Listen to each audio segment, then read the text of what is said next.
Welcome, everybody, to another episode here at Bulletproof Selling. My name is Sean Rhodes, the Chief Sales Sergeant of Bulletproof Selling and author of the book Bulletproof Selling, a guide for systemizing sales on the battlefield of business. Here at Bulletproof Selling, our mission and our mantra since day one has been that hope is not a sales strategy. And so we're here sometimes multiple times a week to help you remove hope from how it is that you sell. No matter what you sell, product, service, whether you're a BDR, SDR, account executive, sales leader, chances are hope is factoring in somewhere in your plan.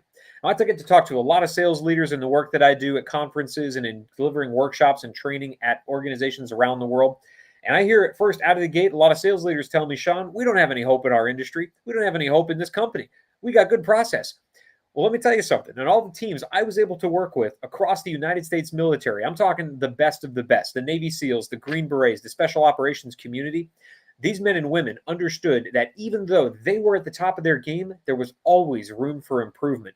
So if you're listening to this podcast, if you're diving into the live stream or the audio version of this, chances are you're already of that mindset that even though things are going great, they could always be a little better. So I know that you're looking for ways that hope factors into your plan. So here at Bulletproof Selling, we bring in on Hall of Fame speakers, best-selling authors, folks that are out there actively managing sales teams from around the world to help us understand where hope may be entering the picture. Because maybe you think you've got a pretty tight plan that you're operating from. Well, even then, it's still valuable to hear where other sales leaders are seeing hope enter the picture so that you can get ahead of the rate of change in your sales cycle so that you can be there to serve and to sell to your prospects and your customers. Now, one area that we find in a complex sale is that usually a complex sale involves a complex delivery. And this means that throughout the sales process and even after the sale, there's a team that's involved in making sure that things get routed to the right spots, that the customizations are executed, that the client is happy with the delivery, that they're getting things delivered to their site and installed on time and in the right location, that their customers are happy as well. Some of you have business models where you're not just involved in the delivery, but you're involved in the follow-on to make sure that delivery serves your customers' customers. Well, in all of those areas, there's so much room for hope to enter. So today's guest is going to walk us through how that works in a complex team. So it's my pleasure to welcome to the show all the way across the country from where I'm at in Tampa, Florida. They're coming today from Sacramento, California. It's my pleasure to welcome to the show Mr. Luis Báez. He is the Revenue Enablement Strategist for his company. So, sir, welcome to Bulletproof Selling. Thank you so much for having me, Sean. First of all, thank you for your service, my friend. I appreciate you. And thank you for having me on the show and allowing me this opportunity to connect with your audience. Oh, it's my pleasure to have you here, sir. So I'm always interested to get the background of people in this industry because people come from a wide array of backgrounds to get into sales, and they do a lot of things in sales. So walk us through how you got into being a revenue enablement strategist. Yeah, it was entirely accidental. So I had been working in tech sales for many years. I got my start just a few years out of college. I thought I wanted to do the law school thing, tried it, dropped out, moved on, landed in advertising sales on the East Coast, was living in New York City. And at this time was when Google and all these bigger companies were coming up in Silicon Valley. So I moved to the Bay Area, no job, no car, a handful of friends. I just made it happen. And that's where my corporate sales career really took off, selling tech, selling ads, selling even luxury vehicles. I've been recruited to work at companies like LinkedIn, Google, Uber, Tesla. I've been an enterprise sales rep. I've been a sales leader. And at one point, I reached a sort of realization for myself that there was always this sort of trajectory in sales. You move up into enterprise sales, then you become, sales leader, then you become the VP of sales, ultimately the chief revenue officer. And what I realized for myself is that path wasn't fulfilling. It was just shy of where I really wanted to make an impact and contribution. And so I ended up in revenue enablement after my time at Tesla, implementing training programs and then starting to side hustle and helping other businesses with implementing their sales books and hiring their sales teams. And I have not looked back since. I've absolutely enjoyed sitting at this intersection of all the functions within a business and making sure that the marketing bone is connecting with the operations bones, is definitely speaking to the sales bone, and we're all moving in unison and driving excellent customer experiences. So I sit sort of at that intersection. And you mentioned the different functions of a business needing to communicate together. And as I get to work with sales Mhm. teams myself, I hear that that's often a big point of contention. And salespeople say, we're not getting what we need or enough of what we need from marketing. Marketing Yeah. saying, well, we'd be able to work this out if you salespeople would ever get on the same page and take the leads we're giving you and do something with them. Then you've got, operations and planning in another department, and then you've got the folks over in accounting wondering where the money's actually going to show up from. And so, talk to me a little bit about the differences that you see between a good organization and all the Mhm. companies you've named are very high performing companies. I don't know if you would consider them good or not, but Yeah. talk to me about the difference between a good organization that does communicate well and what I see in a lot of organizations, which is all these silos where these teams are just Yeah. not talking to each other. Yeah, the silos are very real. That's something that's very persistent across any sort of business and any industry. It's something that has to be intentionally overcome. And, the reason for that is everyone is sort of doing their job, right? They're feeling out the elephant. One person's at the trunk. They're describing the trunk. It's long. It's, kind of leathery. And the other one's on the tail. It's like, yeah, this is long and leathery, but kind of thin and bristly at the tip. And, they're all describing the same thing and they're all working towards the same objective, but they're not necessarily seeing eye to eye. And so the way that you intentionally break down some of those silos is really setting at the higher level goals and thinking about either a product launch or specific revenue goals, or the way that you move into a new market. You have to start at the top with setting a real clear North Star for the teams. And then you have to bring the sort of directors to the table of each function, right? So let's say we're working on a product launch for Q1. We need marketing on deck to explain how they're attracting the customers. We need sales on deck to explain how it is that they're going to penetrate that market. We need operations to be on deck to make sure that the data is coming through from the marketing efforts down to the Mm. sales efforts, and we're able to track the performance end to end and understand the impact and the life cycle for the customer, right? That requires being the advocate, being the project manager, stepping in, holding everyone accountable, holding people to timelines, agreeing on a channel of communication, whether it's Slack, et cetera, right? But it's a real commitment. It's a cross-functional intention. And that's typically where I step in under the revenue enablement sort of function, is that I have this sales background. A lot of my function is concerned with training and onboarding and coaching, but then also looking at that operational lens and making sure that all these teams are gelling with one another so that my reps who've been trained and coached up and are ready to hit market have everything that they need to have productive conversations with customers, including sales collateral, case studies, social media campaigns to reference, things that warm up leads and butter up conversations. That's all really integral. And when it comes to in communicating with teams, because every one of those assets and resources you mentioned, it doesn't have to be the sales team to produce it. Sometimes it's No, better produced somewhere else and then leveraged by the sales team. Where does exactly. hope factor into this? Because I'm a new rep at a company.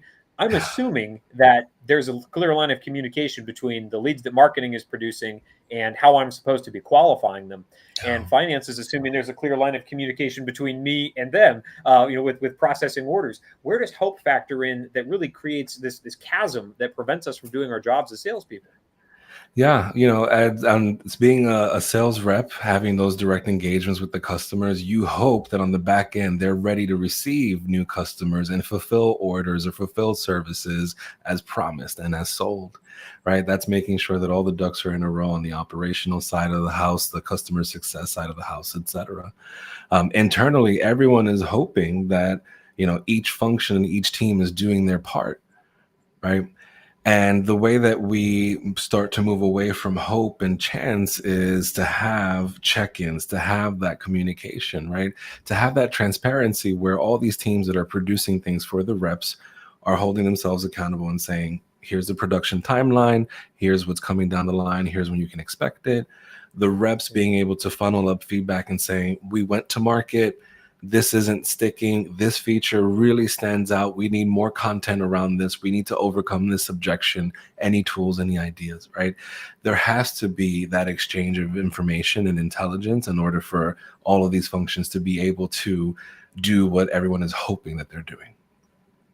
So let's build a system around this thing. 'Cause I think any salesperson, any sales team could benefit with having more communication between the different Mhm. departments and functions of their business. And there's going to Mhm. be a fair amount of listeners to this show that are solo, operators as well, or as Yeah. we call them in the military. These are folks running their own businesses. They say, I don't have a Mhm. marketing team. Well, what Yep. the idea of communication between functions in a business doesn't just mean that I have to have a marketing team to route this stuff over to. It's that Yeah. if I was going to have a marketing team, I would love it if they would begin producing X, Y, and Z. So at some Yeah. point in my week, I can take off my sales hat, put on my marketing hat, and I can go build those resources. So just because you Yeah. might not have that built out function in your company doesn't mean this system isn't going to be valuable. So I'm sure you're familiar enough with the military that we love acronyms in the military. There's one for just about everything.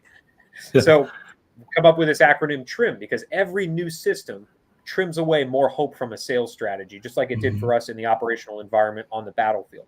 So the T in TRIM, this acronym TRIM, is the trigger element. If I'm setting up a great system to improve my team communication, to make sure that we're all actually chasing this holistic singular goal of serving the customer, of making sure that we're producing value in the market, where do I trigger this? Is it when I get that prospect on a call? Is it prior to that, when way prior, when I'm developing my ICP?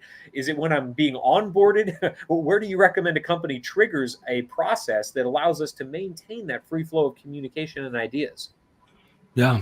I think that whenever you're introducing something to market or going to market, new product, new service, think about a beta. Think about inviting a select few people to engage, purchase, experience, and have all people on deck, right? Thinking about listening in on customer calls, thinking about, on the marketing end, how they react to content, how they utilize the information that's being provided, right? Thinking about on the operational side of the house, listening in on the customer's expectations around how quickly something should be done or delivered, and the quality and the expectations around that timeline as well, right? Having all sort of hands on deck and all ears attuned to what's happening in that beta launch helps you to then put into action all those things that need to be improved in the rest of your business. And shout out to solopreneurs and solo entrepreneurs out there who are wearing all these hats themselves.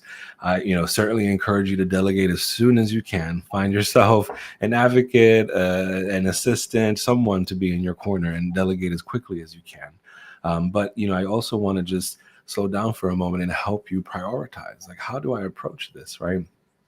I have my own acronyms as well. I call it my boo, my business order of operations. I love my boo. I'm in sync with my boo, right? Like, I'm always checking in with my boo. When I am trying to figure out where do I go next? What should I do next? What should I implement now? I go through a checklist, starting with at the very top, product, making changes to the product, updating, the way that things are done, updating features, updating deliverables, add-ons, etc., is sort of where I start that process. The next is around sales, right? What is that experience? Are we, doing discovery calls? Are we driving people to webinars? Like, how are we qualifying people? How are we assessing their needs, or giving them an opportunity to self-assess their needs and qualify themselves for what's being offered? And then thinking about what's needed in that process. Does someone need to see a proposal? Would it help to have a deck or some sort of visual? Do I need to create stock videos with walkthroughs of features and explanations of services to help smooth out the sales process and speed up the follow-up and follow-through process, right? That's where I would spend some time as well. Then, of course, moving into operations, fulfilling, making sure that on the back end, especially as a solopreneur, do I have the tools that I need to communicate with customers, to process invoice and payments and things like that, to make sure that things are delivered on time? Have I staffed up on the back end as needed for this project, right? Once you've gone through all of that, then the last piece is the marketing. Because until you have something to sell, a process for selling it, and the assurance that you can deliver on everything, you don't need to spend your time and spin your wheels on the marketing piece. I know, especially solopreneurs who can spend an entire day on Instagram or LinkedIn creating content all day long and not generate a single dollar in revenue. right? And that's because they didn't have something to sell. They didn't have a process for selling it, right? They didn't do the back end work. They were so focused on the vanity of the business. And I don't say this to discourage anyone, but I just want you to reprioritize. Again, when you find yourself going, what's next? What do I build? What do I implement now? Go through that checklist: product, sales, operations, marketing last. Seems like something that you've said to people in the past is focus on the value, not the vanity. Does that sound Yeah, accurate? absolutely. Absolutely. Okay, I love that quote, man. That's great. So we normally would walk through the R in trim, which is making this a repeatable process, but you've Yeah. just delivered it to us with your BOO, your business order of operations. So I've triggered this process because I've decided to introduce something new to the market, or I'm assessing Mhm. this thing that I already have and deciding we need to make it better. Or we need to open up this new market vertical with this thing we've had sitting on the shelf, essentially. Yep. And then you've said the repeatable process. Look at the product, figure out what we need to update. Look at the sales process, map it. What is the sales experience I want my prospects and my customers to walk through? You've talked about making sure operations are tight. What's our fulfillment process? To map that out ahead of time, to build it so we're not just building it on the fly with the 1,000 orders that we now need to fulfill, which allows for an incredible amount of customer dissatisfaction. They don't want to be the beta test where we're learning things the hard way. And the Yeah. last part you mentioned was marketing, and make that last, because until we have those other ducks lined up, it's going to be very difficult to deliver this well. So we've already covered the R in trim. Now Yeah. the I in trim is something that I think you're going to be really fond of, because with your background and all the tech companies, they're big on this as well. The I is improvement. Mhm. How am I going to, like, I'm going to a relationship counselor, since I love your boo analogy. How are we going to improve our relationship with our boo? What would you Yeah. recommend we do? How often should we do it? How am I going to recommend my relationship with my boo? Yeah, that's an excellent question. There are a few things that I'll put on the plate for your audience to chew on. I like to revisit my boo at least on a monthly basis, right? I like to make sure that most people like to do a quarterly or a biannual review or an annual review. I like to make sure that I milestone all 12 months of my year. And I want to make sure that I can look back and really attribute to any delays in productivity or in launches or anything like that, right? I can't learn the things that I can't see or that I don't track. And so I make sure that I am continually doing that. And that's an internal process. Externally, I want to make sure that I'm also regularly checking in with prospects and with clients and existing customers. With prospects who have said, not now, maybe later, I'm checking in. Is this the right time? And if not, then what's going on, right? I need to understand what's happening in the market. Who else are you listening to? What hesitations might you have about the sort of macroeconomic climate, right? All of that gives me intelligence in terms of how to fine tune my offer and fine tune my marketing and positioning, right? The other thing is I'm checking in with existing customers and I'm surveying them on a regular basis, right? And I just want to understand, are we meeting your expectations? Is the cadence of communication aligned with what you need? Are, the deliverables, have they been on time, et cetera, right? Those things are really important for me to benchmark. What is the experience like? I'm not going to assume, and as great of a relationship as I have with customers and clients, they might not always want to deliver bad news or dissatisfaction, but they might be open to sharing it anonymously in a survey, right? And so Mm. that's really important, is you have to collect feedback, not leave anything to assumption, because in that process, I've also been able to fine tune what it is that I offer based on that misalignment between expectations and reality. That's wonderful. Great ways to improve. So the M in trim, the final element of this is to measure the results. So Mhm. if I'm looking at interdepartmental communication in a way that is process driven, I want to make sure that all the time we're now taking to have all hands on deck for a beta launch, which may be something my company's never done before, it's Mhm. worth the time investment. So what am I Mhm. measuring? Because this specifically applies to interdepartmental communication. Am I measuring just gross closed sales? Am I measuring return rate? Am I measuring referral rate? Well, what are the things I should be really tracking as far as metrics go to make sure this system is better than the way I was hoping things worked out before? Yeah, excellent question. Everyone has to have a North Star. I'm just going to arbitrarily say $1 million in revenue. Everyone, wants a million every launch or more, right? And so $1 million in revenue for this new product or service launch.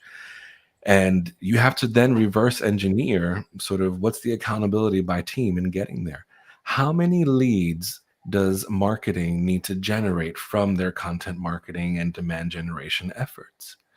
How many outbound prospects is sales on the hook for those people that don't engage with any marketing effort, people who are just receiving cold emails, cold calls, cold LinkedIn and messages, right?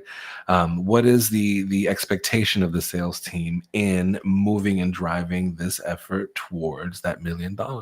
Right. On the operational side of the house, right?